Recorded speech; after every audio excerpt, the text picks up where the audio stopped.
صبح کی ہلکی ہلکی دھوپ حویلی کے وسیع صحن پر بکھری ہوئی تھی۔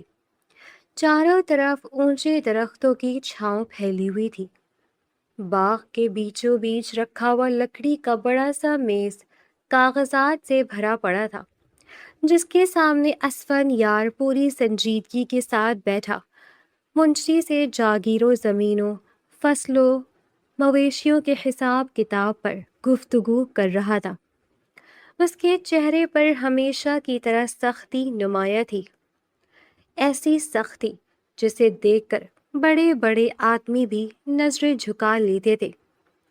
حویلی کا ہر ملازم جانتا تھا کہ اگر اسفن یار کے سامنے کوئی غلطی ہو جائے تو معافی مانگنے سے پہلے دل مضبوط کرنا پڑتا ہے۔ منشی صاحب، اس مرتبہ گندم کی پیداوار پچھلے سال سے کم کیوں رہی ہے؟ مجھے ایک ایک کھیت کا حساب چاہیے۔ کسی قسم کی لاپرواہی برداشت نہیں ہوگی۔ اگر کسی نے اپنی ذمہ داری پوری نہیں کی تو وہ اس حویلی میں زیادہ دن نہیں رہے گا۔ لالا، میں نے سب کچھ لکھ لیا ہے۔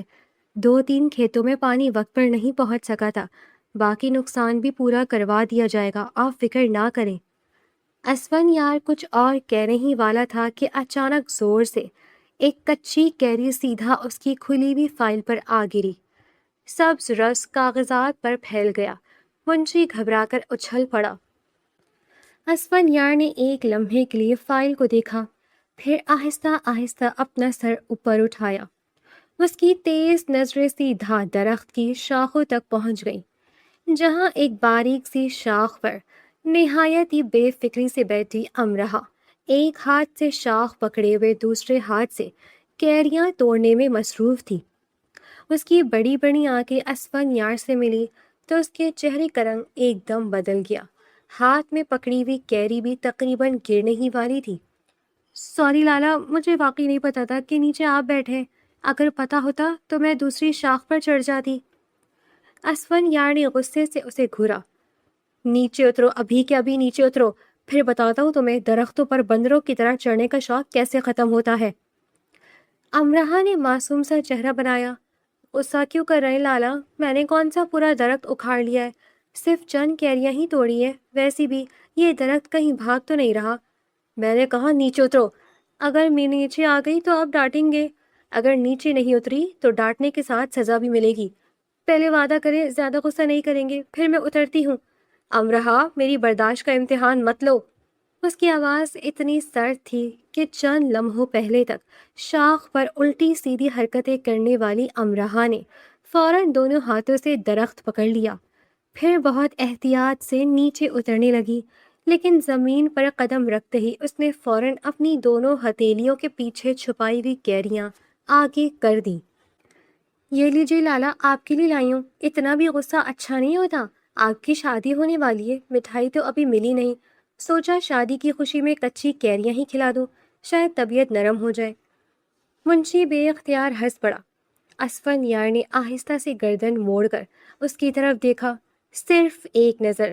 منشی کی ہنسی وہیں دم توڑ گئی۔ اس نے فوراً کھانسی کا بہانہ بنایا، پھر نظریں جھکا کر دوبارہ کاغذات سیدھے کرنے لگا۔ اسفن یار دوبارہ امرہا کی طرف متوجہ ہوا۔ تمہاری عمر بڑھ رہی ہے، حرکتیں نہیں بدل رہی۔ پورا دن کبھی چھتوں پر دوڑتی ہو، کبھی استبل میں گھوڑوں کے پیچھے بھاگتی ہو، کبھی باورچی خانے سے مٹھائیاں غائب کر دیتی ہو، کبھی ملازموں کو تنگ کرتی ہو۔ آخر کب سدھرو گی اور کب سمجھدار بنو گی؟ ہاں، جس دن آپ مسکرانا سیکھ جائیں گے اس دن میں بھی سمجھدار بن جاؤں گی، کیونکہ اس حویلی میں ایک ہی مسئلہ ہے، آپ ہر وقت ایسے گھومتے رہتے ہیں جیسے کسی نے آپ سے ساری دنیا ادھار لے رکھی ہو۔ اگر آپ کبھی ہنس دیا کریں تو قسم سے پورا گاؤں خوشی منا لے۔ منشی نے پھر ہونٹ بھیج لیے کیونکہ اسے دوبارہ ہنسی آ رہی تھی۔ اسفن یار نے ایک قدم آگے بڑھایا۔ امرہا، جی لالا، بھاگنے کا سوچنا بھی مت، میں تو کہیں نہیں جا رہی۔ یہ کہہ کر اس نے ایک قدم پیچھے ہٹایا، پھر دوسرا قدم، اور اگلے ہی لمحے ہلکی سی قہقہے بھری ہنسی کے ساتھ الٹے قدموں مڑی۔ اللہ حافظ لالا، باقی ڈانٹ شام کو سن لوں گی، ابھی مجھے دادا جان کے ساتھ ناشتہ بھی کرنا ہے۔ یہ کہہ کر وہ ہرنی کی طرح دوڑتی ہوئی باغ سے نکل گئی۔ اس کے پیچھے اس کی ہنسی کافی دیر تک گونجتی رہی۔ اسفن یار چند لمحے خاموش کھڑا رہا، پھر اس نے گہرا سانس لیا کہ لڑکی ایک دن پورا محل سر پر اٹھا دے گی۔ منشی نے احتیاط سے کہا، لالا ناراض نہ ہو، بچی ہے ابھی۔ منشی صاحب یہی تو مسئلہ ہے، سب اسے بچی سمجھتے ہیں، اس لیے اس کی شرارتیں ہر گزرتے دن کے ساتھ بڑھتی جا رہی ہیں۔ کسی کو احساس ہی نہیں کہ ایک دن یہی لاپرواہی اسے کسی بڑی مصیبت میں ڈال سکتی ہے۔ اسی دوران برآمدے کی طرف سے زوردار قہقہا سنائی دیا۔ بڑے دادا جان ہاتھ میں عصا لیے آہستہ آہستہ باغ کی طرف آ رہے تھے۔ ان کے چہرے پر ہمیشہ کی طرح شفقت بھری مسکراہٹ تھی۔ السلام علیکم brothers, welcome back to our channel. Brothers, آج کی کہانی میں بہت سارے سوالات چھپے ہوئے ہیں جن کا جواب شاید آپ کو بھی معلوم نہ ہو اور ہمیں بھی معلوم نہیں ہے۔ تو آئیں مل کر آج کی کہانی کے سوالات کے جوابات ڈھونڈیں گے۔ جواب تب ملیں گے جب آپ پورا اس ناول کو دیکھیں گے اور ویڈیو کے آخر تک ہمارے ساتھ جڑے رہیں گے۔ تو آئیں جلدی سے کہانی کی جانب چلتے ہیں اور دیکھتے ہیں کہ آج کون سے نئے سوالات ہمارے لیے موجود ہیں۔ اسفن یار، تم پھر میری لاڈلی کے پیچھے پڑ گئے، لگتا ہے آج بھی اس نے کوئی نیا کارنامہ انجام دے دیا ہے۔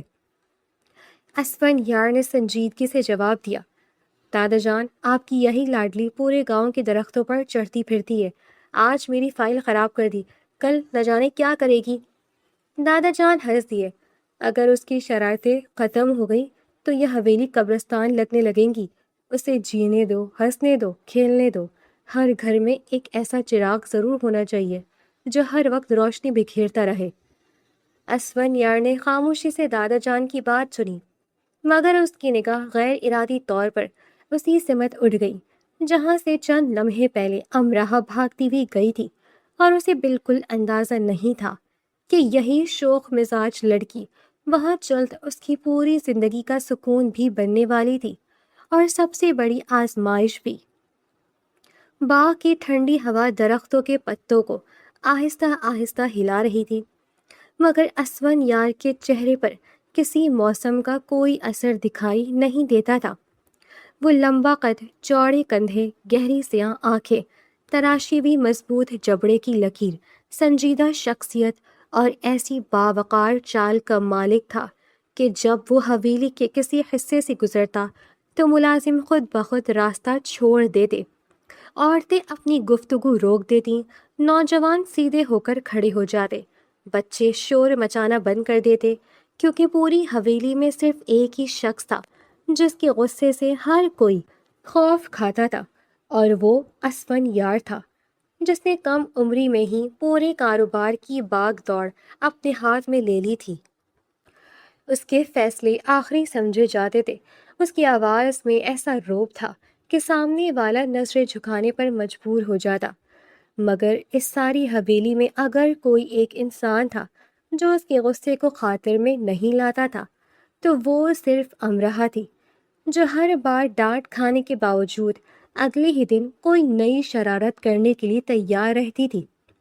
امراہ کے آخری الفاظ اب بھی اسفن یار کے کانوں میں گونج رہے تھے، اتنا بھی غصہ نہ کریں، اب تو آپ کی شادی ہونے والی ہے، مٹھائی نہ صحیح، شادی کی خوشی میں کیریاں ہی کھا لیجیے۔ وہ چند لمحے وہیں کھڑا رہا، پھر اس کی پیشانی پر بل پڑ گئے۔ شادی ہونے والی ہے، اس نے یہ الفاظ آہستہ سے دہرائے۔ اس لڑکی کو یہ بات کس نے بتائی؟ دادا جان اور منشی ابھی وہیں موجود تھے، مگر اسفن یار نے مزید کچھ نہ کہا۔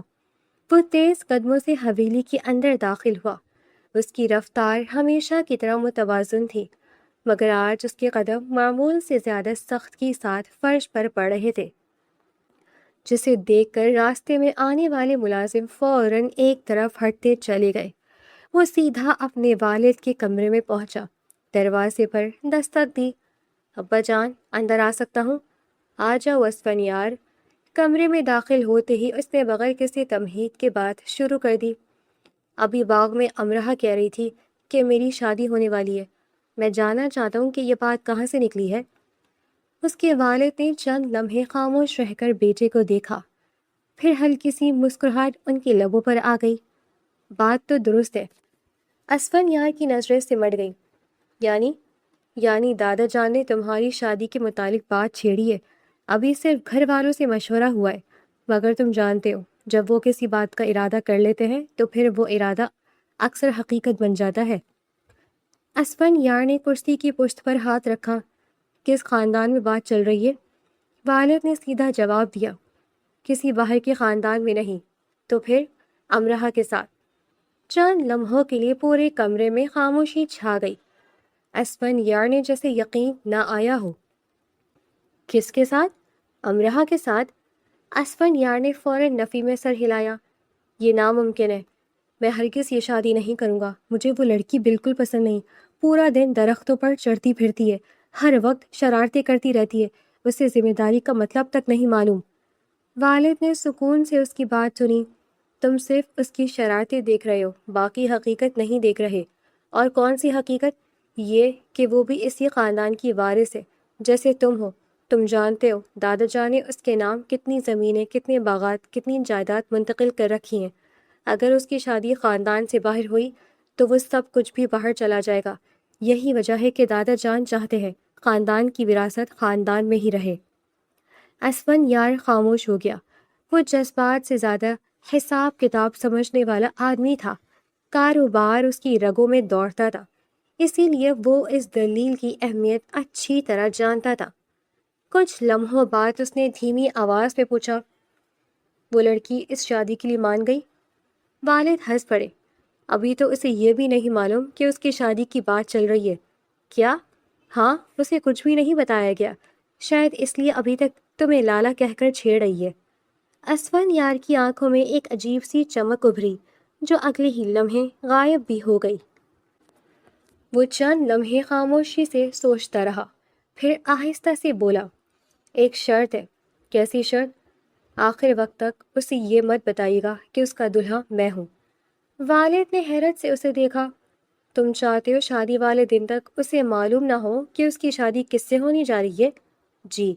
اس کی وجہ؟ اگر اسے پہلے سے معلوم ہو گیا کہ اس کی شادی مجھ سے ہو رہی ہے تو وہ کبھی بھی اس رشتے کے لیے راضی نہیں ہوگی۔ باقی معاملات میں خود سنبھال لوں گا۔ والد نے چند لمحے بیٹے کو غور سے دیکھا۔ تمہارے دماغ میں آخر چل کیا رہا ہے اسفن یار؟ اس نے ہلکی سی مسکراہٹ دبائی جو شاید برسوں بعد اس کے چہرے پر آئی تھی۔ وقت آنے پر سب سمجھ جائیں گے، ابھی صرف اتنا کیجیے کہ میری شرط مان لیجیے۔ والد نے گہرا سانس لیا۔ ٹھیک ہے، اگر تم نے شادی کے لیے ہاں کر دی ہے تو ہم بھی یہی کریں گے۔ شادی کے دن تک امرہا کو یہ نہیں بتایا جائے گا کہ اس کا دلہا کون ہے۔ بس یہی چاہیے تھا۔ یہ کہہ کر اسفن یار کمرے سے باہر نکل گیا۔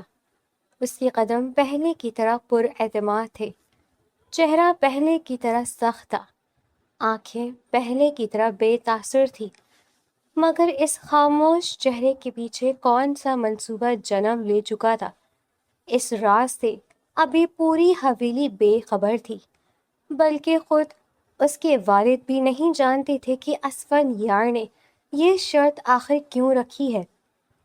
اسفن یار کے کمرے سے نکلتے ہی اس کے والد چند لمحے خاموش بیٹھے رہے، پھر اٹھ کر سیدھے دادا جان کے کمرے کی طرف چلے گئے، جہاں خاندان کے سب سے بزرگ فرد ہمیشہ کی طرح اپنی آرام کرسی پر بیٹھے تسبیح پڑھ رہے تھے۔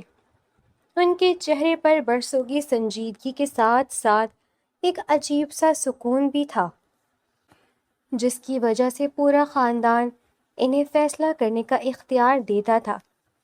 ابا جان، ایک خوشخبری ہے۔ دادا جان نے تسبیح روک کر مسکراتے ہوئے دیکھا۔ لگتا ہے اسفن یار مان گیا۔ جی، وہ مان گیا، مگر ایک شرط پر۔ کیسی شرط؟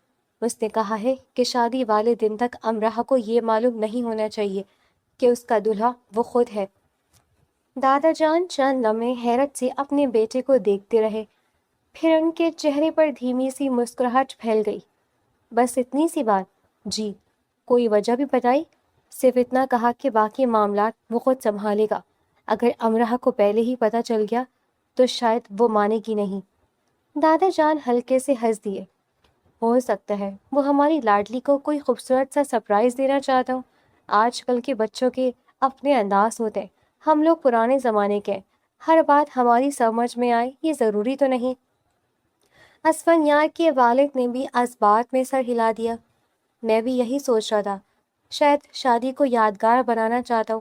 ویسے بھی نئی نسل ایسے سرپرائز بہت پسند کرتی ہے. دادا جان نے مسکرا کر کہا. پھر ٹھیک ہے، یہی ہوگا. شادی والے دن تک امرہ کو کچھ نہیں بتایا جائے گا. جی ابا جان. اور ایک بات یاد رکھنا، گھر کے کسی فرد کی زبان سے بھی یہ راز نہیں نکلنا چاہیے، ورنہ ہمارا سارا منصوبہ خراب ہو جائے گا. آپ بے فکر ہیں، میں سب کو سمجھا دوں گا. دادا جان نے اطمینان سے دوبارہ تسبیح اٹھا لی. انہیں ذرا بھی اندازہ نہیں تھا کہ جس بات کو وہ ایک معصوم سا سرپرائز سمجھ رہے تھے، وہ امرہ کی زندگی کا سب سے بڑا جھٹکا بننے والی تھی. چند دن بعد شام کے وقت جب امرہ ہمیشہ کی طرح صحن میں کبوتروں کے پیچھے دوڑ رہی تھی، تب دادا جان نے آواز دی. امرہ ادھر آؤ بیٹا. وہ بھاگتی ہوئی ان کے پاس آئی. جی دادا جان، کیا ہوا؟ کسی نے میری شکایت لگائی ہے؟ اگر لالا نے لگائی ہے تو پہلے ہی بتا دیتی ہوں، اس بار غلطی میری نہیں تھی. دادا جان بے اختیار ہنس پڑے. نہیں، آج کسی نے تمہاری شکایت نہیں کی، بلکہ آج ہم تمہیں خوشخبری دینے والے ہیں. خوشخبری؟ ہاں بیٹا، ہم نے تمہاری شادی کا فیصلہ کر لیا ہے. چند لمحوں کے لیے امرہ کی آنکھیں حیرت سے پھیل گئیں، پھر وہ زور سے ہنس پڑی. دادا جان، آپ بھی نا کیسا مذاق کرتے ہیں. یہ مذاق نہیں، حقیقت ہے. اس کے چہرے سے ہنسی آہستہ آہستہ غائب ہونے لگی. سچ میں میری شادی ہو رہی ہے؟ ہاں بیٹا. وہ چند لمحے خاموش کھڑی رہی، پھر اچانک اس کے ذہن میں باغ والا واقعہ آیا. اوہ! دادا جان نے حیرانی سے پوچھا. کیا ہوا؟ تو اس کا مطلب لالا کی بھی شادی ہو رہی ہے، میری بھی شادی ہو رہی ہے، اسی لیے وہ اس دن اتنے غصے میں تھے. دادا جان صرف مسکرا دیے. ہر ایک کی زندگی میں ایک دن یہ وقت آتا ہے. امرہ نے معصومیت سے سر ہلا دیا. پھر تو بہت مزہ آئے گا، ایک ہی حویلی میں دو دو شادیاں ہوں گی. میں تو لالا کی دلہن کو خوب تنگ کروں گی، پہلے ہی بتا دیتی ہوں. دادا جان نے نظریں جھکا لی تاکہ ان کی ہنسی ظاہر نہ ہو. ہاں بیٹا ضرور. امرہ خوشی خوشی وہاں سے بھاگ گئی. وہ راستے بھر یہی سوچتی رہی کہ نہ جانے اس کا ہونے والا شوہر کیسا ہوگا اور لالا کی ہونے والی دلہن کیسی ہوگی. اسے ایک لمحے کے لیے بھی یہ خیال نہ آیا کہ دونوں سوالوں کا جواب ایک ہی ہے. کچھ ہی ہفتوں بعد پورا خاندان شادی کی تیاریوں میں مصروف تھا. امرہ کو رسموں میں بٹھایا جا رہا تھا، مہندی لگ رہی تھی، دعائیں دی جا رہی تھی، ہر کوئی مسکرا مسکرا کر. مگر ایک بات کا خاص خیال رکھا جا رہا تھا کہ اس کے سامنے دلہے کا نام کوئی نہ لے. جب بھی وہ پوچھتی، دادا جان آخر بتا دے میرا دلہا کون ہے، وہ ہنس کر کہتے، بس تھوڑا تھا انتظار کر لو. وہ اپنے والد سے پوچھتی، ابا آخر نام بتانے میں کیا مسئلہ ہے؟ وہ جواب دیتے، شادی والے دن سب پتہ چل جائے گا. وہ خلاؤں سے پوچھتی، کم از کم اتنا تو بتائیں وہ لمبا ہے یا چھوٹا؟ سب ہنس کر بات بدل دیتے. ہمراہ ہر بار منہ بنا لیتی، عجیب خاندان ہے، اپنی ہی شادی میں دلہے کا نام بھی نہیں بتا رہے. آخر کار نکاح کا دن آ گیا. قاضی صاحب نے نکاح نامہ اس کے سامنے رکھا. بیٹی یہاں دستخط کر دیں.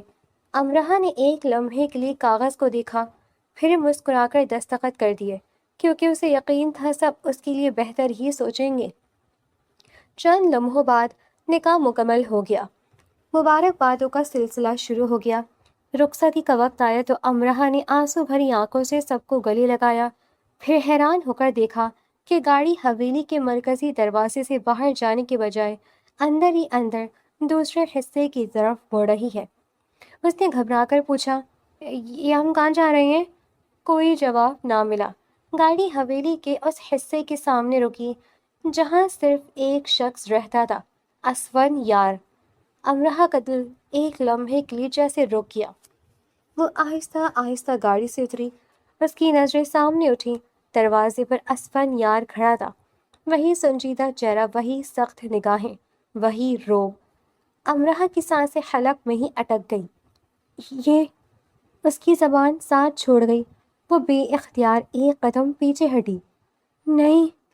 اس نے اپنے ارد گرد کھڑے سب لوگوں کو دیکھا. یہ مذاق ہے نا؟ کوئی کچھ نہ بولا. اس کی نظریں دوبارہ اسفن یار پر جم گئی. نہیں، یہ نہیں ہو سکتا. اس کے قدم جیسے خود بخود چلتے ہوئے اس کمرے تک پہنچ گئے جسے پھولوں سے سجایا گیا تھا۔ کمرے کے اندر داخل ہوتے ہی اس کی نگاہ دیوار پر لگی اسفن یار کی بڑی سی تصویر پر پڑی۔ اب کسی وضاحت کی ضرورت باقی نہیں رہی تھی۔ یہ واقعی اس کا کمرہ تھا، یہ واقعی اسفن یار کا حصہ تھا، یہ واقعی اس کا شوہر تھا۔ امرہ نے دونوں ہاتھوں سے اپنا سر تھام لیا۔ اس کے ذہن میں صرف ایک ہی بات گونج رہی تھی، سب نے مل کر میرے ساتھ یہ کیا کر دیا؟ کمرے کا دروازہ بند ہوتے ہی امرہ نے چند لمحوں تک خاموشی سے چاروں طرف دیکھا، پھر ایک لمبی سانس لی۔ اس کے ذہن میں ایک ہی بات بار بار گھوم رہی تھی کہ سب نے اس کے ساتھ مل کر دھوکہ کیا ہے۔ دادا جان، جن پر وہ سب سے زیادہ بھروسہ کرتی تھی، انہوں نے بھی سچ نہیں بتایا۔ اس کے اپنے والد نے بھی خاموشی اختیار کیے رکھی۔ پورا خاندان اس کے سامنے مسکراتا رہا، مگر کسی نے ایک بار بھی یہ نہ کہا کہ جس شخص کو وہ بچپن سے لالا کہتی آئی ہے، قسمت نے اسی کو اس کا شوہر بنا دیا ہے۔ اس نے اپنے بھاری زیورات کی طرف دیکھا، پھر ہونٹ بھینچ لیے۔ نہیں، میں یہاں نہیں رکوں گی۔ جب سب نے میری مرضی کے بغیر فیصلہ کر لیا ہے تو اب میں بھی کسی کی بات نہیں مانوں گی۔ جی تو ریڈرز، کہانی کی الجھنوں میں لگتا ہے آپ بھی الجھے ہوئے ہیں۔ ذرا سا بریک لے لیں، یوٹیوب کی پالیسی کو بھی تو مد نظر رکھنا ہے ہم نے، تو ضرور ہمارے چینل کو سبسکرائب کر لیں کیونکہ ویڈیو نے آپ کو روک لیا ہے، آپ یہاں تک پہنچ گئے ہیں اور کہانی میں بہت زیادہ مگن ہے۔ جلدی جلدی ہم نے ویڈیو کی طرف واپس جانا ہے، تو ہمارے چینل کو جلدی سے سبسکرائب کر لیں تاکہ ہم دوبارہ کہانی کے دوسرے حصے کی جانب جا سکیں۔ یہ کہتے ہوئے اس نے جلدی جلدی دوپٹہ سنبھالا، پھر کمرے کے پچھلے دروازے سے نکل گئی، کیونکہ اس حویلی کا چپا چپا اسے یاد تھا۔ بچپن سے انہی راہ داریوں میں دوڑتی آئی تھی، انہی دیواروں پر چھپتی رہی تھی، اسی لیے کسی کی نظر میں آئے بغیر چند ہی لمحوں میں وہ باغ تک پہنچ گئی، پھر بغیر ایک لمحہ ضائع کیے اسی کچے آم والے درخت پر چڑھ گئی جو ہمیشہ اس کی پناہ گاہ بنتا تھا۔ دوسری طرف اسفن یار آہستہ آہستہ اپنے کمرے کی طرف بڑھ رہا تھا۔ اس کے چہرے پر ہمیشہ والی سنجیدگی موجود تھی، مگر ذہن میں خیالات کی ایک الگ دنیا آباد تھی۔ وہ خود سے سوچ رہا تھا، آخر اس لڑکی کو سیدھا کرنے والا کوئی تو ہونا چاہیے تھا۔ پوری حویلی نے اسے صرف لاڈ دیا، کبھی کسی نے روکا نہیں، کبھی کسی نے سمجھایا نہیں، اسی لیے وہ ہر وقت شرارتوں میں لگی رہتی ہے۔ اب وہ میری ذمہ داری ہے، اب اسے سمجھنا بھی پڑے گا، زندگی کھیل نہیں ہوتی۔ اب اس کے ایسے پر کاٹوں گا کہ ہمیشہ کے لیے سنجیدہ ہو جائے گی۔ پہلے میں اس کا کزن تھا، اب اس کا شوہر ہوں، اب اسے فرق سمجھنا ہوگا۔ وہ دروازہ کھول کر اندر داخل ہوا۔ کمرہ خالی تھا۔ اس کی نظریں فوراً پورے کمرے میں گھوم گئی۔ امرہ، خاموشی۔ اس نے پردے ہٹائے، کوئی نہیں۔ باتھ روم کا دروازہ کھولا، وہ بھی خالی۔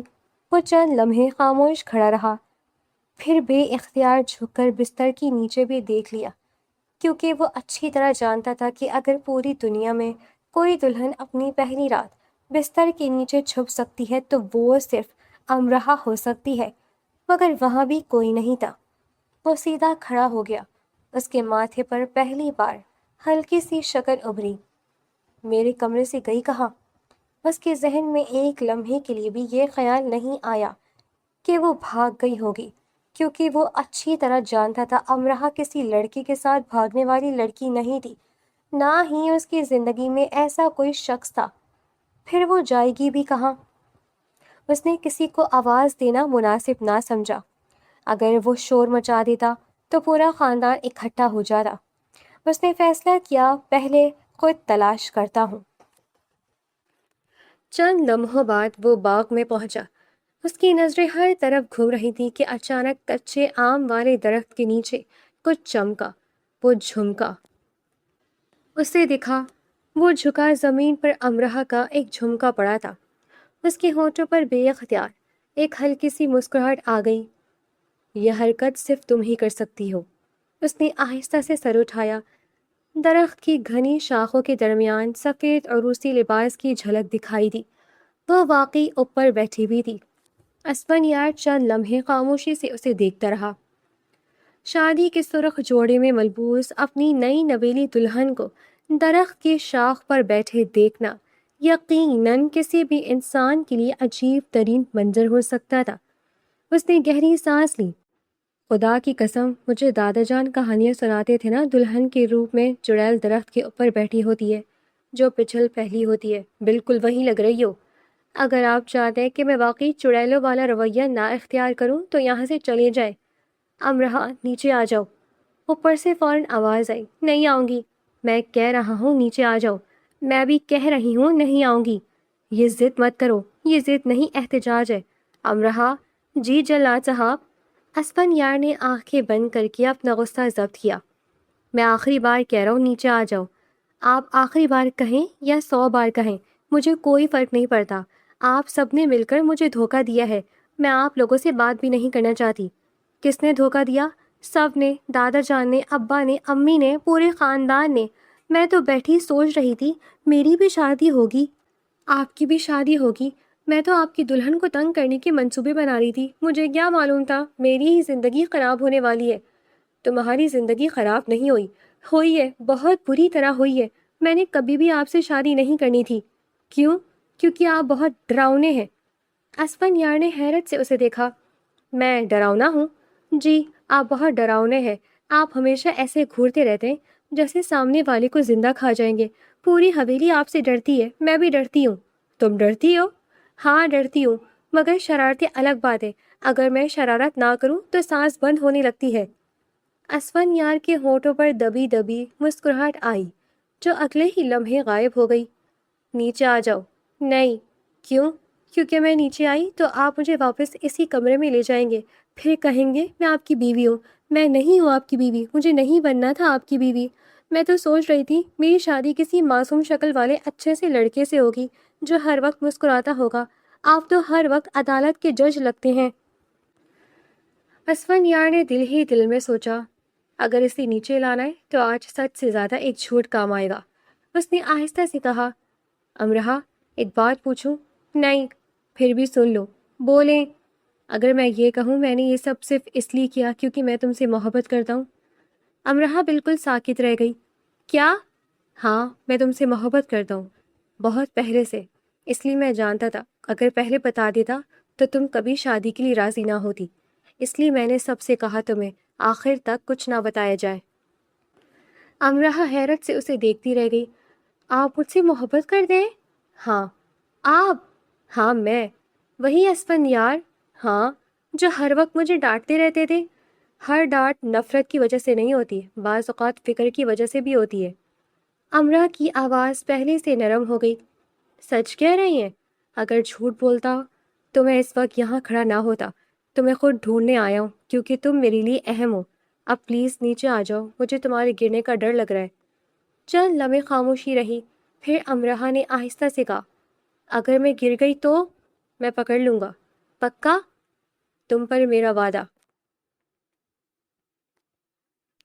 امرہا نے احتیاط سے نیچے اترنا شروع کیا، مگر بھاری عروسی لباس شاخوں میں الجھ گیا۔ اس کا پاؤں پھسلا۔ وہ سیدھی نیچے کی طرف گری، مگر زمین تک پہنچنے سے پہلے ہی اسفندیار نے اسے اپنی مضبوط باہوں میں تھام لیا۔ امرہا نے گھبرا کر فوراً اس کی گردن پکڑ لی۔ چند لمحوں تک دونوں ایک دوسرے کو دیکھتے رہے۔ اسفندیار نے دھیمی آواز میں کہا، میں نے کہا تھا نا گرنے نہیں دوں گا۔ اس کے بعد اس نے بغیر کچھ کہے اسے باہوں میں اٹھایا اور آہستہ آہستہ واپس اسی کمرے کی طرف چل پڑا جہاں سے چند منٹ پہلے اس کی نئی نویلی دلہن فرار ہو گئی تھی۔ اسفندیار نے خاموشی سے امرہا کو کمرے کے اندر لا کر آہستہ سے بستر پر بٹھایا، پھر خود چند قدم دور جا کر کھڑا ہو گیا۔ اس کے چہرے پر حسب معمول سنجیدگی تھی، مگر ذہن میں ایک ہی بات گھوم رہی تھی کہ آج جو ایک جھوٹ اس نے بے ساختہ بول دیا ہے، اب اسی ایک جھوٹ کو نبھانے کے لیے نہ جانے کتنے جھوٹ بولنے پڑیں گے۔ ادھر امرہا مسلسل اسے ہی دیکھ رہی تھی۔ چند لمحوں کی خاموشی کے بعد آخر کار وہ بول ہی پڑی، ایک بات پوچھوں؟ پوچھو۔ سچ سچ جواب دیں گے؟ اگر جواب معلوم ہوا تو ضرور دوں گا۔ آپ مجھ سے محبت کب سے کرتے ہیں؟ اسفن یار نے دل ہی دل میں ایک لمبی سانس لی. یہی سوال اسے ڈر تھا کہ ضرور پوچھا جائے گا. کافی عرصے سے. کافی عرصہ مطلب کتنا عرصہ؟ بس کافی عرصہ. یہ بھی کوئی جواب ہوا؟ آخر سوال بتائیں، مہینہ بتائیں، کوئی دن تو ہوگا جب آپ کو مجھ سے محبت ہوئی ہوگی. اسفن یار نے چند لمحے سوچنے کا ڈرامہ کیا. شاید اس دن جب تم درخت سے گرنے والی تھی اور پھر بھی ہنس رہی تھی. امرہ کی آنکھیں مزید پھیل گئیں. اچھا تو تب ہوئی تھی؟ ہاں، لیکن اس دن تو آپ نے مجھے بہت ڈانٹا تھا، اس لیے کہ مجھے فکر تھی. اچھا. وہ کچھ لمحے خاموش رہی، پھر دوبارہ بول پڑی. پھر اس کے بعد؟ اس کے بعد کیا؟ اس کے بعد آپ نے کبھی مجھے بتایا کیوں نہیں؟ وقت مناسب نہیں تھا. پھر کب بتانے والے تھے؟ شاید کبھی نہیں. کیوں؟ کیونکہ تم مجھے ہمیشہ لالا کہتی تھی. امرہ نے فوراً اپنے دونوں ہاتھ منہ پر رکھ لیے. ہائے اللہ، میں نے اپنے ہی ہونے والے شوہر کو اتنے سال لالا کہا ہے. اسفن یار نے نظریں دوسری طرف پھیر لیں تاکہ اس کے چہرے پر ابھرتی ہلکی سی مسکراہٹ وہ نہ دیکھ سکے، مگر امرہ کے سوال ختم ہونے کا نام ہی نہیں لے رہے تھے. اچھا ایک اور بات بتائیں. اب کیا؟ آپ کو میری کون سی بات اچھی لگتی تھی؟ سب. سب کیسے؟ بس سب. نہیں ایسے نہیں چلے گا، ایک ایک کر کے بتائیں. اسفن یار نے دل ہی دل میں کہا، یا اللہ یہ لڑکی سوال پوچھتے پوچھتے انسان کو پاگل کر دے گی، مگر چہرے پر وہی سنجیدگی برقرار رکھتے ہوئے بولا، تمہاری ہنسی، اور تمہاری بے فکری، اور تمہاری معصومیت، اور امرہ اگر تم نے اور پوچھا تو مجھے سوچنے کا موقع بھی نہیں ملے گا. وہ کھل کھلا کر ہنس دی. مجھے تو آج تک لگا تھا آپ کو صرف غصہ آتا ہے، آپ اتنی اچھی اچھی باتیں بھی کر لیتے ہیں. چند لمحے بعد وہ پھر بولی، اچھا یہ بتائیں جب میں آپ کی فائل پر کیری گرا دی تھی تب بھی مجھے محبت کرتے تھے؟ ہاں. جب میں آپ کو چھیڑتی تھی تب بھی؟ ہاں. جب میں آپ کو جلاد کہتی تھی تب بھی؟ اسفن یار نے بے بسی سے آنکھیں بند کر لی. ہاں. جب میں آپ کے سامنے سے بھاگ جاتی تھی تب بھی؟ ہاں. جب میں... اس نے فوراً بات کر دی. امرہ جی، اگر تم نے آج سارے سوال ختم کر لیے تو کل کیا پوچھو گی؟ وہ پھر ہنس پڑی.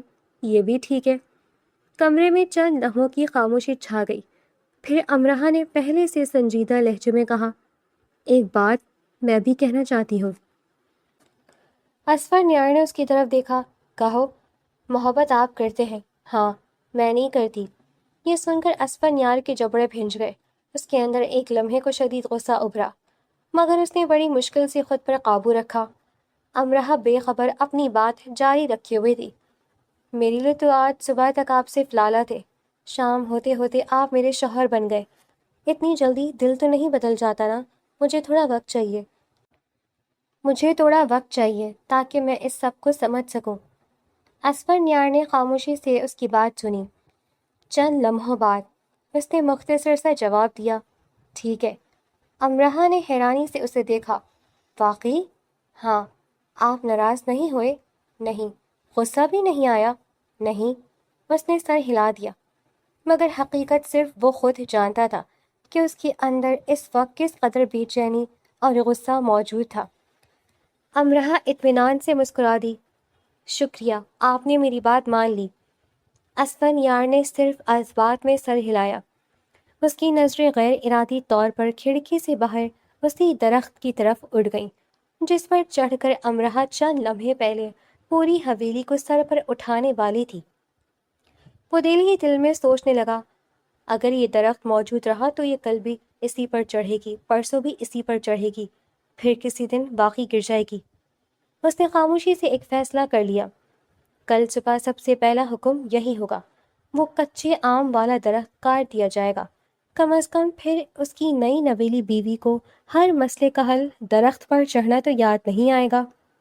اگلی صبح سے حویلی کی زندگی ایک نئے معمول پہ داخل ہو گئی تھی، مگر اس نئے معمول کے باوجود ایک عجیب سی تبدیلی آ چکی تھی، کیونکہ اب امرہ اس حویلی کی صرف لاڈلی پوتی نہیں رہی تھی بلکہ اسفن یار کی بیوی بھی بن چکی تھی. اس لیے سب کی نظریں بے اختیار ان دونوں پر رہتی تھی کہ نہ جانے اس شوخ مزاج لڑکی اور اس قدر سخت مزاج آدمی کا ساتھ آخر کیسے نبھے گا. جبکہ اسفن یار بھی حسب معمول صبح سویرے کاروبار کے معاملات میں مصروف ہو جاتا اور امرہ کبھی باورچی خانے میں نظر آتی، کبھی دادا جان کے پاس بیٹھی ہوتی، کبھی صحن میں پھولوں کو پانی دیتی، مگر موقع ملتے ہی اسفن یار کے سامنے آ کر اسے چھیڑنے کا کوئی نہ کوئی بہانہ ضرور ڈھونڈ لیتی۔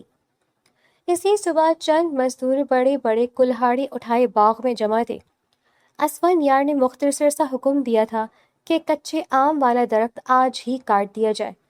کلہاڑی کی پہلی ضرب ابھی تنے پر لگی ہی تھی کہ پیچھے سے گھبراہٹ بھری آواز سنائی دی، رک جاؤ، کوئی ہاتھ نہیں لگائے گا اس درخت کو۔ سب نے مڑ کر دیکھا، امرہ تقریباً دوڑتی ہوئی آئی تھی، اس کی سانسیں پھولی ہوئی تھیں، وہ سیدھی آ کر درخت کے سامنے کھڑی ہو گئی، جیسے کسی اپنے کو بچانے آئی ہو۔ یہ کیا کر رہے ہیں آپ لوگ؟ مزدوروں نے بے اختیار اسفن یار کی طرف دیکھا۔ اسفن یار نے سکون سے جواب دیا، وہی جو تم دیکھ رہی ہو۔ امرہ نے حیرت سے اس کی طرف دیکھا، پھر چند لمحوں تک خاموش رہی۔ اچانک اس کے چہرے پر شرارتی سی مسکراہٹ آ گئی۔ اچھا، تو آج درخت کاٹا جا رہا ہے، کل میرے پر کاٹنے کا ارادہ ہے کیا؟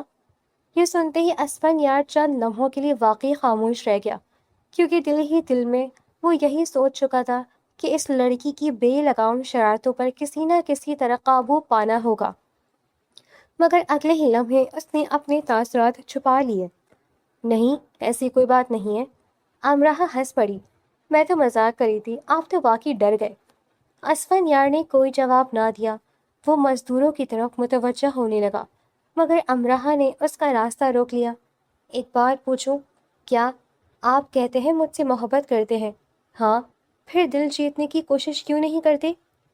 اسفن یار نے بھویں سکیر دی، کیا مطلب؟ مطلب یہ کہ محبت سے بولنے سے نہیں ہوتی۔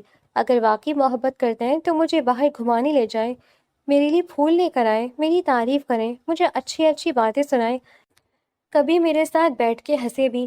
ایسے تو مجھے آپ سے محبت نہیں ہوگی نا؟ وہ یہ سب اس قدر معصومیت سے کہہ رہی تھی کہ ارد گرد کھڑے چند ملازم چپکے سے مسکرا دیے۔ اسفن یار نے انہیں ایک نظر دیکھا، سب فوراً اپنی نظریں جھکا گئے، مگر امرہ کہاں رکنے والی تھی۔ ویسے آپ نے کبھی مجھے یہ بھی نہیں بتایا کہ میری آنکھیں اچھی ہیں یا نہیں؟ اسفن یار خاموش۔ یہ بھی نہیں بتایا کہ میں خوبصورت لگتی ہوں یا نہیں؟ وہ پھر بھی خاموش رہا۔ یہ بھی نہیں پوچھا کہ مجھے کیا پسند ہے کیا نہیں پسند؟ آپ ایسی محبت کرتے ہیں کیا؟ اسفن یار نے مختصر لہجے میں کہا، امرہ مجھے کام کرنے دو، پہلے جواب دے، بعد میں کب؟ جب وقت ہوگا۔ وقت بنانا پڑتا ہے جناب شوہر صاحب۔ جان پوچھ کر شوہر صاحب پر زور دے کر بولی، پھر خود ہی ہنسنے لگی۔ اس دن کے بعد یہ روز کا معمول بن گیا، جب بھی اسفن یار حساب کتاب میں مصروف ہوتا، امرہ کہیں نہ کہیں سے آ جاتی۔ آج مجھے باہر لے چلیں؟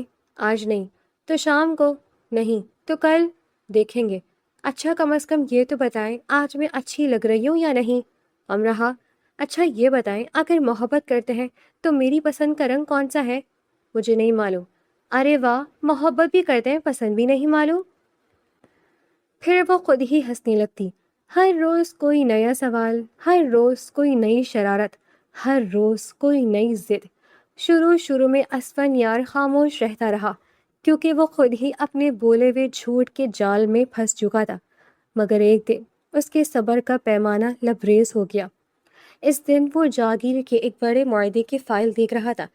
امرہ حسب معمول آ کر اس کے سامنے بیٹھ گئی۔ ایک بات بتائیں؟ اسفن یار نے سر بھی نہ اٹھایا۔ اب کیا ہے؟ اگر آپ مجھ سے محبت کرتے ہیں تو آج تک ایک بار بھی آئی لو یو کیوں نہیں کہا؟ اسفن یار نے خاموش رہنے کی کوشش کی۔ امرہ پھر بولی، یا پھر محبت صرف کہانیوں والی تھی؟ کوئی جواب نہ ملا۔ وہ پھر ہنس کر بولی، لگتا ہے آپ کو محبت کا طریقہ ہی نہیں آتا۔ بس یہی وہ لمحہ تھا جب اسفن یار کا ضبط ٹوٹ گیا۔ وہ ایک جھٹکے سے اپنی جگہ سے کھڑا ہوا، اس کی آواز پورے کمرے میں گونج اٹھی، بس بہت ہو گیا امرہ، میں تم سے کوئی محبت نہیں کرتا۔ میں نے جھوٹ بولا تھا صرف اس لیے کہ تم اس درخت سے نیچے آ جاؤ، ورنہ تم پوری رات وہیں بیٹھی رہتی۔ تم نے میری زندگی عذاب بنا دی ہے، ہر وقت شرارت، ہر وقت سوال، ہر وقت تنگ کرنا۔ آخر تمہیں احساس کیوں نہیں ہوتا تم کس حویلی کی بیٹی ہو؟ تمہاری حرکتیں دیکھو، کبھی درخت پر چڑھ جاتی ہو، کبھی پورا گھر سر پر اٹھا لیتی ہو۔ وہ درخت بھی کٹ گیا، اب واقعی تمہاری یہ پر بھی کاٹ دوں گا تاکہ تمہیں کچھ سنجیدگی آ جائے۔ کمرے میں اچانک مکمل خاموشی چھا گئی۔ امرہ کے چہرے سے ہنسی ایک ہی لمحے میں غائب ہو گئی۔ اس کی آنکھیں آہستہ آہستہ نم ہونے لگیں۔ وہ کچھ دیر خاموشی سے اسفندیار کو دیکھتی رہی، جیسے یقین ہی نہ آ رہا ہو کہ ابھی ابھی اس نے کیا سنا ہے۔ پھر بہت دھیمی آواز میں صرف اتنا بول سکی، تو آپ نے کبھی مجھ سے محبت کی ہی نہیں؟ اسفندیار کا غصہ ابھی پوری طرح ٹھنڈا نہیں ہوا تھا۔ نہیں، یہ صرف ایک لفظ تھا، مگر یہی ایک لفظ امرہ کے دل میں کسی تیز دھار خنجر کی طرح اتر گیا۔ وہ آہستہ سے مڑی اور بغیر کچھ کہے وہاں سے چلی گئی۔ پہلی بار نہ اس نے کوئی شرارت کی، نہ کوئی بات بنائی، نہ ہنسی، نہ پلٹ کر دیکھا۔ رات ہوئی تو وہ خاموشی سے اپنے بستر پر لیٹ گئی۔ کمرے کی بتیاں بجھ چکی تھیں، پورا گھر سو چکا تھا، مگر امرہ کی آنکھوں سے آنسو مسلسل بہتے جا رہے تھے۔ اس نے تکیے میں اپنا چہرہ چھپا لیا تاکہ سسکیوں کی آواز باہر نہ جائے۔ وہ خود بھی نہیں جانتی تھی کہ وہ کب اس سخت مزاج انسان سے دل لگا بیٹھی تھی، جس سے کبھی وہ صرف ڈرا کرتی تھی، مگر آج پہلی بار اس کے ایک جملے نے اسے اندر تک توڑ دیا تھا۔ ادھر دوسرے کمرے میں بیٹھا اسفندیار بھی غیر معمولی خاموش تھا۔ اسے بار بار امرہ کا وہ بجھا ہوا چہرہ یاد آ رہا تھا۔ وہ پہلی مرتبہ محسوس کر رہا تھا کہ شاید اس نے حد سے زیادہ سخت بات کہہ دی۔ دل چاہا جا کر معافی مانگ لے، دل چاہا اسے سمجھائے کہ وہ غصے میں تھا، مگر اس کا غرور اس کے قدم روک رہا تھا۔ اس نے صرف ایک گہری سانس لی اور خاموشی سے کھڑکی کے باہر دیکھنے لگا۔ اگلی صبح پوری حویلی حیران تھی۔ امرہ نہ کسی کے پیچھے دوڑی، نہ کسی کو چھیڑا، نہ زور زور سے ہنسی، نہ درختوں کی طرف گئی، نہ باغ میں شور مچایا۔ وہ خاموش تھی، اتنی خاموش کہ اس کی خاموشی نے پوری حویلی کے شور کو بھی خاموش کر دیا۔ چند ہی دن گزرے تھے، مگر ایسا محسوس ہونے لگا تھا جیسے پوری حویلی کا رنگ ہی بدل گیا ہو، کیونکہ وہی حویلی جہاں ہر صبح امرہ کی ہنسی گونجتی تھی، جہاں کبھی اس کی دوڑتی ہوئی آواز سنائی دیتی تھی، کبھی کسی ملازم کی شکایت آتی تھی کہ اس نے پھر کوئی نئی شرارت کر دی ہے، وہاں اب ایک عجیب سا سناٹا رہنے لگا تھا۔ اور سب سے زیادہ حیرت کی بات یہ تھی کہ اس سناٹے کی وجہ صرف ایک لڑکی تھی، جسے کبھی ایک جگہ خاموش بیٹھنا بھی نہیں آتا تھا۔ شروع میں سب نے یہی سمجھا کہ نئی دلہن ہے، شاید اپنی نئے رشتے کی وجہ سے سنجیدہ ہو گئی ہے، مگر آہستہ آہستہ سب کو احساس ہونے لگا کہ معاملہ صرف سنجیدگی کا نہیں ہے، بلکہ کچھ اور ہے۔ وہ نہ کسی سے ہنستی، نہ کسی سے بحث کرتی، نہ کسی کو تنگ کرتی، نہ باغ میں جاتی، نہ درختوں کے پاس کھڑی ہوتی، حتیٰ کہ کھانے کی میز پر بھی چند نوالے کھا کر خاموشی سے اٹھ جاتی۔ باورچی کی کئی قسم کے کھانے بناتے، مگر پلیٹ تقریباً ویسی ہی واپس آ جاتی۔ ایک دن باورچی خانے کی نگران خاتون نے اسفندیار کی والدہ سے دھیمی آواز میں کہا، بیگم صاحبہ، چھوٹی بہو نے تو جیسے کھانا ہی چھوڑ دیا ہے، صبح سے شام تک بمشکل 2-3 نوالے کھاتی ہیں، اگر یہی حال رہا تو بیمار پڑ جائیں گی۔ یہ بات آہستہ آہستہ پورے گھر میں پھیل گئی، مگر امرہ پر جیسے کسی بات کا کوئی اثر ہی نہیں ہوتا تھا۔ اسی دوران ایک اور پریشانی نے پورے خاندان کو گھیر لیا۔ دادا جان کی طبیعت اچانک خراب ہو گئی۔ عمر زیادہ ہونے کی وجہ سے انہیں آرام کی سخت ضرورت تھی، اسی لیے ڈاکٹر نے انہیں بستر سے کم نکلنے کا مشورہ دیا۔ یہ خبر سنتے ہی امرہ تقریباً ہر وقت ان کے کمرے میں رہنے لگی۔ وہ خود اپنے ہاتھوں سے انہیں دوا دیتی، وقت پر پانی پلاتی، کھانے کی پلیٹ سامنے رکھتی، تکیہ درست کرتی، رات گئے تک ان کے پاس بیٹھی رہتی۔ اگر وہ سو جاتے تو بھی خاموشی سے ان کے سرہانے بیٹھی رہتی۔ دادا جان کئی مرتبہ اسے دیکھتے اور دل ہی دل میں پریشان ہو جاتے۔ یہ وہ امرہ نہیں تھی جسے وہ برسوں سے جانتے تھے۔ یہ لڑکی تو جیسے چند دنوں میں کئی سال بڑی ہو گئی تھی۔ ادھر اسفن یار بھی روزانہ کسی نہ کسی بہانے دادا جان کے کمرے میں آتا۔ بظاہر وہ دادا جان کی خیریت پوچھنے آتا تھا، مگر اس کی نظریں غیر ارادی طور پر ہر بار امرا کو ہی ڈھونڈتی تھی۔ وہ خاموشی سے دادا جان کے پاس بیٹھی ہوتی، سر جھکا ہوا، آنکھیں خاموش، ہاتھوں میں دعا کی تسبیح۔ وہ ایک لمحے کے لیے بھی اس کی طرف نہیں دیکھتی تھی۔ اسفن یار کئی مرتبہ چاہتا کہ جب دادا جان سو جائیں تو وہ اسے روک کر کہیں، امرا ایک لمحہ رک جاؤ، مجھے تم سے بات کرنی ہے۔ مجھے اس دن وہ سب نہیں کہنا چاہیے تھا، میں نے غصے میں بہت غلط بات کہہ دی، مگر ہر بار اس کا غرور اس کے الفاظ کو ہونٹوں تک آنے ہی نہیں دیتا تھا۔ وہ صرف خاموشی سے اسے دیکھتا رہ جاتا۔ اب اسے پہلی مرتبہ احساس ہونے لگا تھا کہ اس کمرے کی خاموشی کتنی بھاری ہوتی ہے۔ وہی لڑکی جس کی باتوں نے اسے ہر وقت سر درد رہتا تھا، آج جب خاموش ہو گئی تھی تو یہی خاموشی اسے بے چین کرنے لگی تھی۔ رات کو وہ اپنے کمرے میں آتا تو بے اختیار دروازے کی طرف دیکھتا۔ دل کہتا شاید آج وہ پھر کسی بہانے آ جائے، شاید پھر کوئی فضول سا سوال پوچھ لے، شاید پھر کہہ دے آپ محبت کرتے ہیں تو میرا دل جیت کر دکھائیں، شاید پھر اس کی ہنسی پورے کمرے میں گونج جائے، مگر دروازہ ہر رات بند ہی رہتا۔ کمرہ پہلے سے کہیں زیادہ سنسان لگنے لگا تھا۔ ایک دوپہر دادا جان نے اسفن یار کو اپنے پاس بلایا۔ وہ خاموشی سے ان کے سامنے بیٹھ گیا۔ دادا جان نے کچھ دیر اسے غور سے دیکھا، پھر دھیمے لہجے میں بولے، اسفن یار ایک بات پوچھوں؟ جی دادا جان۔ شادی کے بعد تو انسان پہلے سے زیادہ خوش ہوتا ہے، مگر مجھے سمجھ نہیں آ رہا کہ ہماری امرا کو کیا ہو گیا ہے۔ اسفن یار خاموش رہا۔ دادا جان کی آواز میں فکر صاف محسوس ہو رہی تھی۔ یہ وہی لڑکی ہے جو ہر وقت پورا گھر سر پر اٹھائے رکھتی تھی، اب دیکھو تو ایسا لگتا ہے جیسے بولنا ہی بھول گئی۔ اس کی آنکھوں کی چمک کہاں چلی گئی؟ اس کی ہنسی کہاں گم ہو گئی؟ آخر ایسا کیا ہوا ہے؟ یہ سوال سن کر اسفن یار نے پہلی بار نظریں جھکا لی۔ اس کے پاس کوئی جواب نہیں تھا۔ وہ جانتا تھا کہ اس خاموشی کی اصل وجہ کون ہے، اور وہ وجہ خود اس کا اپنا وجود تھا۔ چند دنوں میں حویلی کے ملازم بھی سرگوشیاں کرنے لگے۔ چھوٹی بہو پہلے کتنی خوش رہتی تھی، اب تو سلام کا جواب بھی آہستہ سے دیتی ہے، کھانا بھی نہیں کھاتی، کسی سے بات بھی نہیں کرتی۔ یہ سرگوشیاں آہستہ آہستہ خاندان کے دوسرے افراد تک بھی پہنچ گئی۔ اب جب بھی کوئی اسفن یار کو دیکھتا تو ایک لمحے کے لیے اس کی طرف غور سے ضرور دیکھتا، جیسے سب کے دل میں ایک ہی سوال ہو، کہیں اسفن یار نے امرا سے کچھ ایسا تو نہیں کہہ دیا جس نے اس کا دل توڑ دیا۔ اسفن یار ہر گزرتے دن کے ساتھ خود کو پہلے سے زیادہ قصوروار محسوس کرنے لگا۔ پہلی مرتبہ اسے اپنے ہی الفاظ اپنے خلاف کھڑے دکھائی دے رہے تھے۔ اسے لگنے لگا تھا کہ شاید اس نے صرف ایک لڑکی کی ہنسی نہیں چھینی، بلکہ پوری حویلی کی رونق چھین لی ہے۔ رات کافی گزر چکی تھی، مگر اسفن یار کی آنکھوں میں نیند کا نام و نشان نہیں تھا۔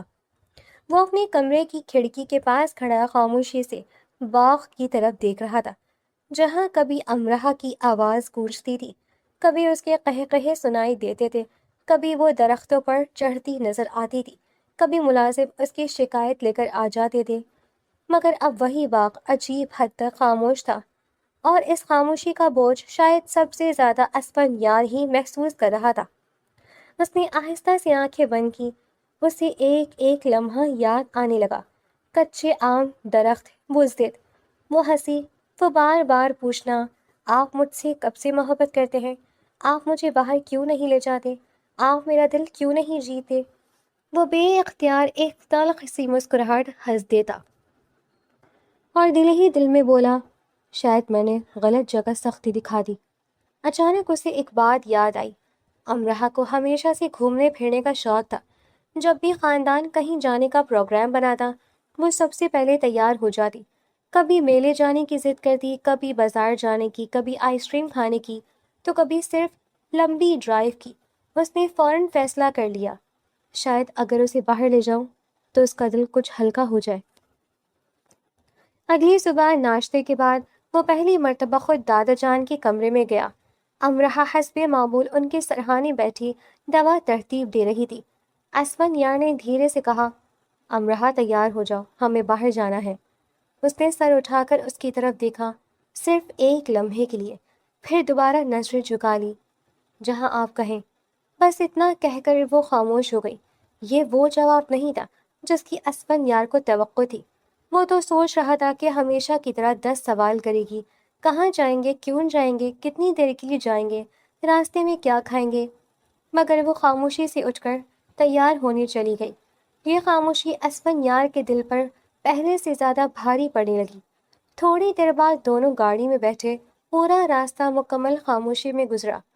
پہلے یہی راستہ ہوتا تھا تو امرہا کھڑکی سے باہر دیکھ دیکھ کر ہر دوسری چیز پر تبصرہ کرتی، کبھی کسی بچے کو دیکھ کر ہنس دیتی، کبھی کسی ریڑھی والے سے کچھ خریدنے کی ضد کرتی، کبھی کسی خوبصورت منظر کو دیکھ کر گاڑی رکوانے لگتی، مگر آج وہ صرف کھڑکی سے باہر دیکھ رہی تھی، ایسے جیسے سامنے کچھ بھی موجود ہی نہ ہو۔ اسفن یار نے خاموشی توڑنے کی کوشش کی۔ آئس کریم کھاؤ گی؟ جی نہیں۔ جوس؟ نہیں۔ کافی؟ دل نہیں چاہ رہا۔ وہ گاڑی ایک بڑے بازار کے سامنے روک کر اتر گیا۔ امرہا بھی خاموشی سے اس کے پیچھے چلنے لگی۔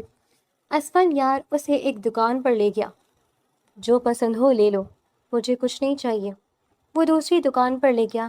رنگ برنگی چوڑیاں، زیورات، پرفیوم، ہینڈ بیگز، ہر چیز اس کے سامنے رکھی جا رہی تھی، مگر ہر بار ایک ہی جواب ملتا، ضرورت نہیں ہے۔ اس نے اس کی پسند کی چاکلیٹ خرید کر اس کے ہاتھ میں رکھ دی۔ امرہا نے چند لمحے اسے دیکھا، پھر آہستہ سے واپس اس کی طرف بڑھا دی۔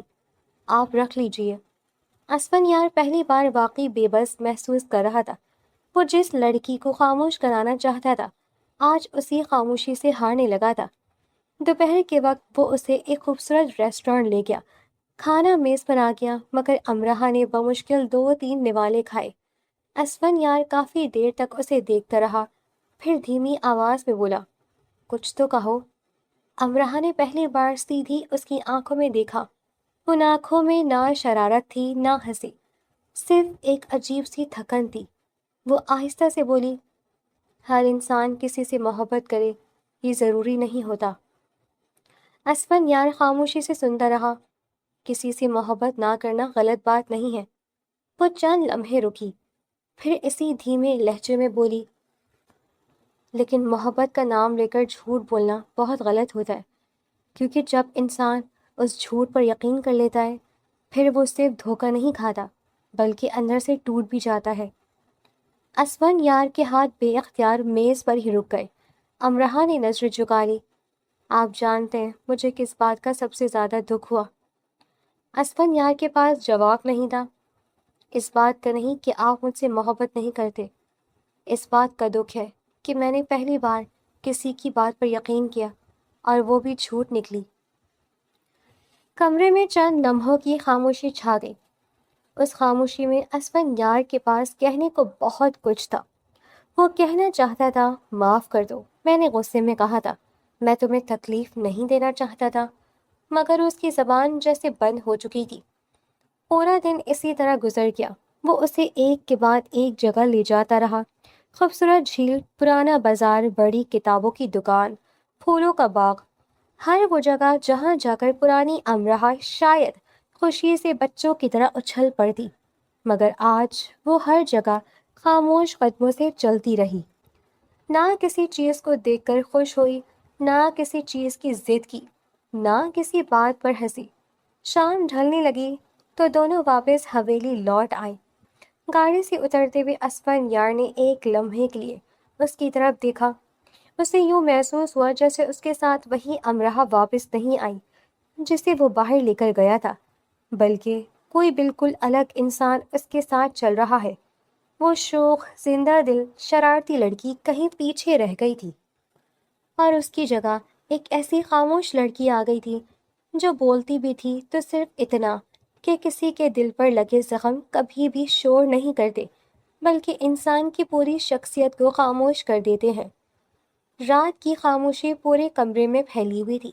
کھڑکی سے آنے والی ٹھنڈی ہوائیں پردوں کو آہستہ آہستہ ہلا رہی تھیں، جبکہ امرہا خاموشی سے بستر کے ایک کنارے بیٹھی باہر آسمان کی طرف دیکھ رہی تھی۔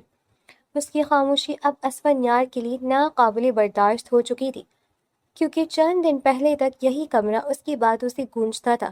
کبھی وہ کوئی فضول سا سوال پوچھتی، کبھی اس کی فائلیں چھپا دیتی، کبھی اسے چھیڑ کر خود ہنسنے لگتی، مگر اب ایسا لگتا تھا جیسے کمرے کی ہر دیوار اسفندیار کو اس کی اپنی غلطی یاد دلا رہی ہو۔ آخر کار اس نے ایک گہری سانس لی، اپنے سارے غرور کو ایک طرف رکھا، آہستہ آہستہ چلتا ہوا اس کے سامنے آ کر بیٹھ گیا۔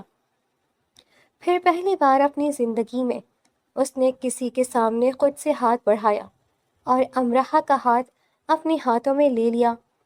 امرہ نے چونک کر اس کی طرف دیکھا، مگر کچھ نہ بولی۔ اسفندیار کی آواز پہلے سے بالکل مختلف تھی۔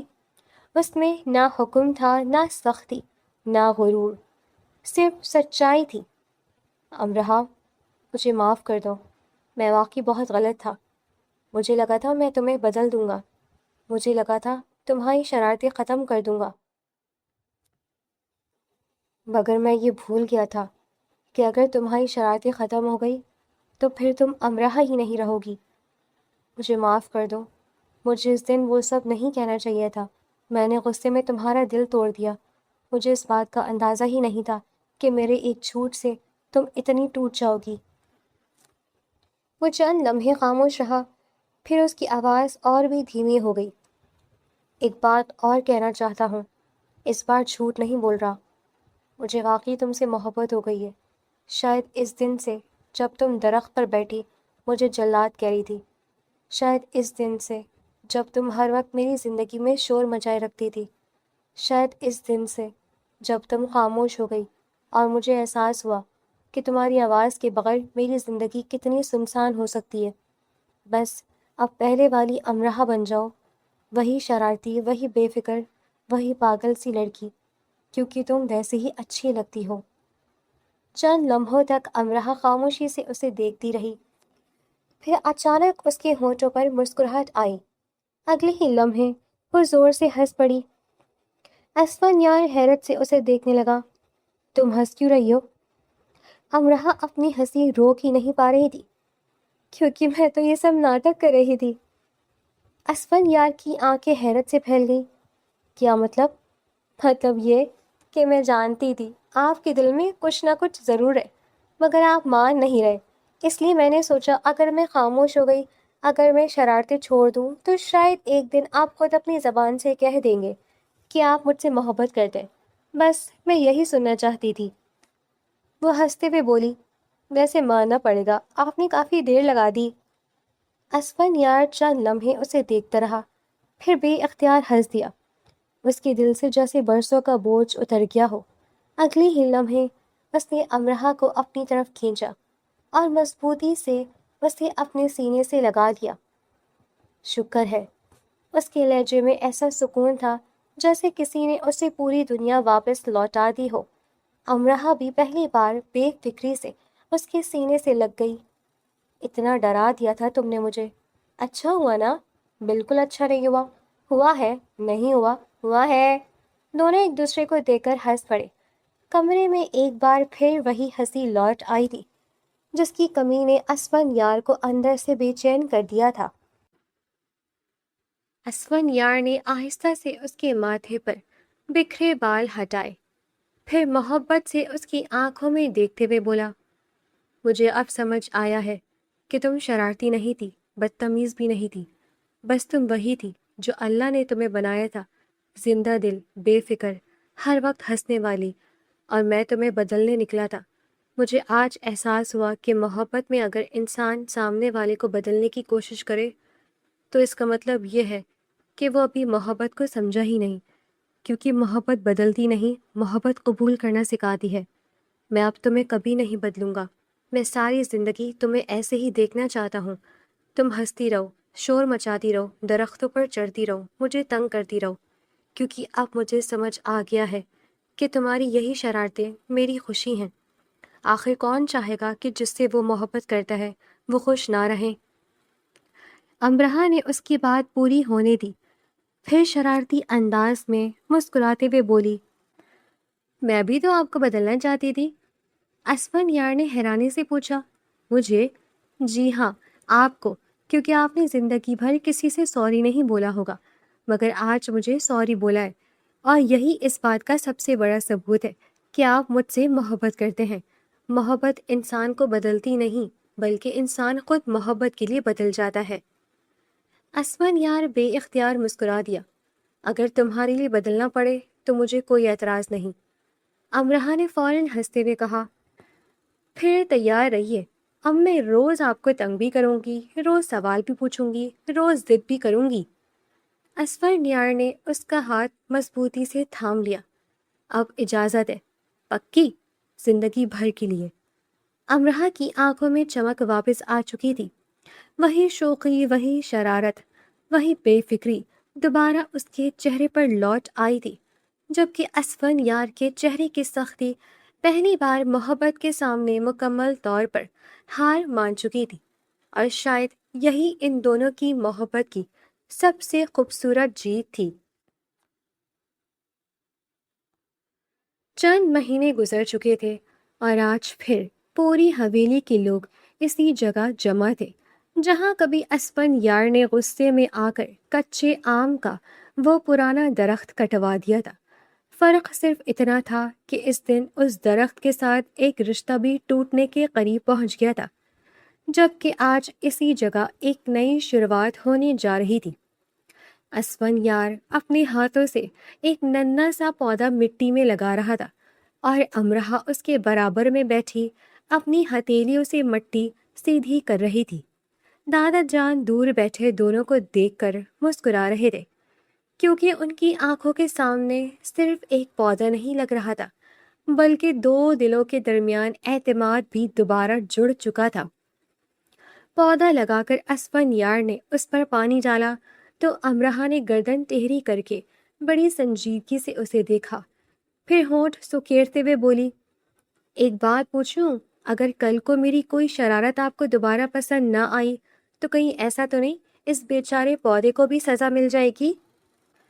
اسفن یار ہنس پڑا۔ اب مجھے سمجھ آ گیا ہے، غلطی درخت کی نہیں تھی۔ امرہ نے فوراً شرارتی انداز میں پوچھا، پھر غلطی کس کی تھی؟ اس نے محبت بھری نظروں سے اسے دیکھا۔ غلطی میری تھی، کیونکہ میں درخت نہیں تمہیں بدلنا چاہ رہا تھا۔ امرہ نے فاتحانہ انداز میں دونوں ہاتھ کمر پر رکھ لیے۔ اچھا، تو آخر کار جلاد صاحب نے اپنی غلطی مان ہی لی۔ اسفن یار نے بے اختیار اس کا ہاتھ پکڑ لیا۔ اب اگر کسی نے مجھے جلاد کہا تو سزا ملے گی۔ امرہ نے مصنوعی گھبراہٹ سے آنکھیں پھیلا لی۔ ہائے اللہ، ابھی تو کہا ہے۔ پھر سزا کے لیے تیار رہو۔ کیسی سزا؟ ساری زندگی میری بک بک سننی پڑے گی۔ امرہ زور سے ہنس پڑی۔ یہ سزا تو آپ کو ملنی ہے، کیونکہ بک بک تو میں کروں گی، آپ صرف سنتے رہیں گے۔ اسفن یار نے مسکراتے ہوئے سر ہلا دیا۔ منظور ہے۔ امرہ نے ننھے سے پودے کو دیکھتے ہوئے آہستہ سے کہا، دیکھنا یہ پودا بھی بڑا ہوگا، بالکل ہماری محبت کی طرح۔ اسفن یار نے اس کا ہاتھ مضبوطی سے تھام لیا، اور دونوں ایک دوسرے کو دیکھ کر مسکرا دیے، جبکہ ٹھنڈی ہوا کے ایک نرم جھونکے نے اس ننھے سے پودے کو ہلایا، جیسے وہ بھی ان دونوں کی نئی زندگی کے آغاز پر خاموشی سے آمین کہہ رہا ہو۔ جی تو ریڈرز، کیسی لگی آپ کو آج کی کہانی؟ کیا وہ سوال جن کے جواب آپ ڈھونڈ رہے تھے آپ کو ملے؟ اگر ملے تو ہمیں کامنٹس باکس میں ضرور بتائیے گا کہ آپ نے آج کی کہانی سے کیا سبق حاصل کیا ہے، اور اسے اپنے دوستوں کے ساتھ بھی شیئر کیجیے گا۔ ویڈیو کو ضرور لائک کریں اور ہمارے چینل کو بھی سبسکرائب کریں، اور اپنے دوستوں سے بھی کہیں کہ یہاں پر بہت مزے مزے کی کہانیاں اور سبق آموز کہانیاں ہم آپ کے لیے لے کر آتے ہیں، تو اس چینل کو ضرور سبسکرائب کریں۔ تو بہت جلد ایک نئی کہانی نئے قصے کے ساتھ حاضر ہوں گے، تب تک کے لیے اللہ حافظ۔